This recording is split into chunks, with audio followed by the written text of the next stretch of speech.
from the final day of Bilderberg as it's breaking up and leaving. You can be two miles away, 3 miles away, trying to get them coming in on the highway or leaving. We'll see on Sunday if people get arrested, even trying to videotape the gods leaving. Because the men in black limousines with helicopters and troops, they don't exist. The world bankers meeting with the royalty, when we get their own documents that Jim Tucker's stolen from them before and things, openly bragging about world government, none of that exists. So got to tell the public, there just happens to be army and police out here arresting you if you come near. Nothing's going on. Go away. We're talking in this segment and a little bit into the next. We'll be gone by 10 after. We have several other guests and a bunch of other news we're going to be covering. But I appreciate Charlie Skelton with The Guardian being nice and coming on. You know, I saw his first report back on Monday or Tuesday saying, I'm going to Bilderberg to see if it exists. And we kind of said, look, they're going to send this comedy writer there to make fun of it. Then I found out his wife's a listener, he's a listener, and that, you know, that it was his idea to go to Bilderberg. But I think that was kind of their idea to pick him, maybe thinking that, oh, well, he's not an official journalist. We can kind of poo-poo it. You know, we have to ask, why is he the guy that was sent from one of the biggest papers in the world? I mean, it's in the top 10. In fact, I pulled up its ratings. They say it's the 6th or 7th largest paper in the world. You know, why is he there? But I think that's maybe backfired on them because he isn't a mind-controlled mainline journalist like Mombi out there calling for world government in the same newspaper. Why do you think they sent you? Why do you think, I mean, you pointed out nobody's going to this. Would you like to send me? I mean, how did that happen? Police station. Yeah, do it at 10 o'clock? I'll be there at 10 o'clock. Okay. 10 o'clock. Hey, who is that talking to you, Mr. Skelton? Oh, one of them.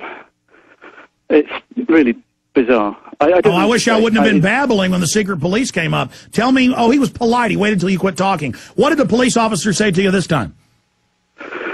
Nothing. I just sort of, I turned around and came up in his face again, as I've been doing. I'm talking to you. It's, two things are happening. One, I'm having a conversation with you.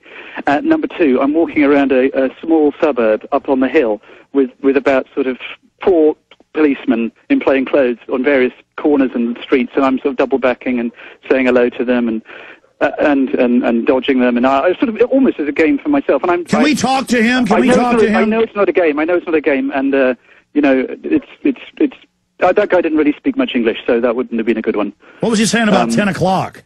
Oh, I was telling him, I'm going to go back to the station at 10 just to try and clear. Apparently there's a change of command at 10 o'clock, and the guy at the gate, who's quite nice, just said, the young guy just said, look, don't speak to the one now, speak to the one at 10 o'clock.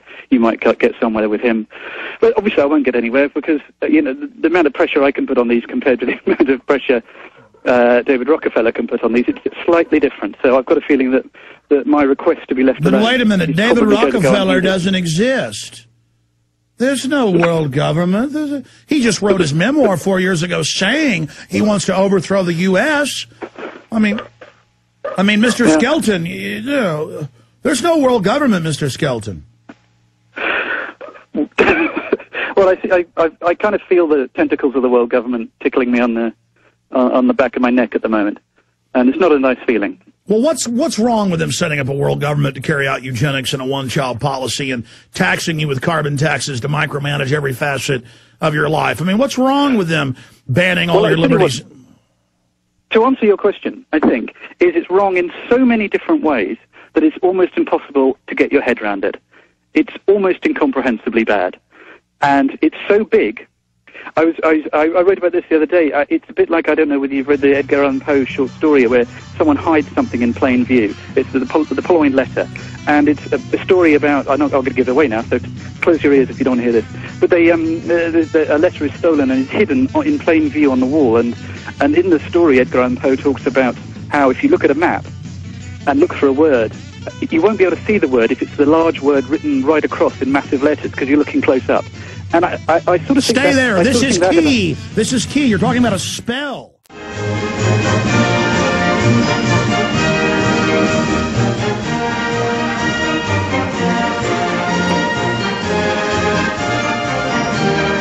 You know, once Charlie Skelton of the London Guardian is back in the UK, out of one police state and into another, back from Bilderberg 2009, I want to have him on for like a full hour and fully brief him. And I really want to thank you, sir, for your courage and what you've done. And I don't want to say your transformation, but you've certainly now been baptized in the tyranny and know how real it is. And that's what I encourage listeners to do. Go out, as you said, become citizen activist media. You will run into tyranny and corruption everywhere. Government is so corrupt that if you follow almost any judge that you see that's doing evil things, you'll catch him with hookers and buying drugs. And I mean, I've never found a politician that wasn't corrupt, that, you know, that was doing bad things, that I couldn't follow or watch, who wouldn't instantly do bad. Because bad people don't just do one bad thing. They just are all over the map. And if we start following them, videotaping them, going to city council meetings, hanging out in parking lots, following city council members as citizen media, I mean, it's unbelievable. You'll just immediately see evil. These people just run around continually engaged in wickedness, as the Bible says, and, you know, going and covering global elitists, going and doing everything you're doing. I just want to commend you. And if the citizens start covering what government's doing and ferreting things out and looking at legislation, there's no way they can get away with this if we all just do a little bit. So, yeah, you're there walking around in Greece with secret police following you everywhere as the sun is now set. And I appreciate you coming on with this. Closing comments, sir, from you, Charlie Skelton, reporter for the London Guardian there at Bilderberg 2009. Oh, and you were finishing up your hidden in plain view analogy. Well, I'll finish that point and close off on that, which is that one of the problems with, you know, what you're engaged in, what anyone who's engaged in alternative thinking, one of the problems that faces them is, what do you pick? Even if you were to just pick one thing, for example, the lies concerning the Iraq War, or the taking over of genetic, you know, seed varieties by large corporations, any one of those things is enough to absolutely blow anyone's mind. And that's the trouble. It's so big. The problem is enormous. And I'm talking to myself here. I don't know what to do, but I guess one thing you can do is just simply pick something. Pick something and go, you know what, do you know what I'm going to do for the next 5 years? I'm going to be a bit interested in protecting seed varieties, or a bit interested in monitoring European legislation, or a bit interested in picking up politicians' lies about Iraq, or defense, or gaps in defense spending. One thing. I'm going to make it my thing. I don't know. Maybe that's an answer. I don't know what the answer is. There's lots of possible answers, but the question. Sir, you are saying exactly what I've instinctively said for over a decade, for 14 years now, is that absolutely be generalist. Everybody be involved in different things, different ideas. And don't follow one person's ideas. So keep an open mind. Yeah. Just don't be cookie cutter. And then you'll suddenly notice, I live in England. I just tried to buy old seed varieties, and I'm being put on a list. Everywhere you go, then you'll run into tyranny, and you'll go, my God, this was 1,000 times worse than I actually even knew. And then it opens up. And what you said is key. The globalists make profits off of controlling every facet of society. And so it's also their market. They use a free market system of crony capitalism. It's not true capitalism or free market, to control everything. And so that's why they're hitting you from every angle, because it's business for them. And exactly, one of these will blow your mind. There are hundreds of these coming in at you. And that's why the general public, comes face to face with a conspiracy so massive that they're just knocked over by it. As Winston Churchill said, or as the former head of the FBI, J. Edgar Hoover said, is that you come face to face, and the globalists write books about it. It's not even our opinion. And they're laughing. When you read their books, they're laughing, going, I know you're reading this. None of your little slave friends will help you. I mean, they've got little statements, basically like that.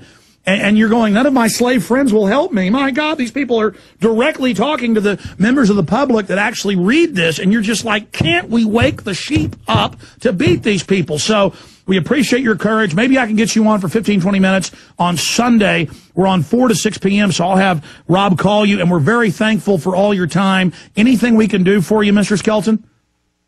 No, I'm fine. I'm probably going to head back towards the lights now that the sun's gone down. I don't like being followed in the dark, so I'm going to go and sit in a brightly lit cafe on the seafront. Okay, and what's the name of the Edgar Allan Poe story? You didn't finish that about the it's the Purloined Letter. It's just a good metaphor for how global agenda is passed across people's eyes without them even seeing it. It's too big to see. Absolutely, they're too close to it. Thank you so much, Mr. Skelton. We'll talk to you soon. Okay, thanks.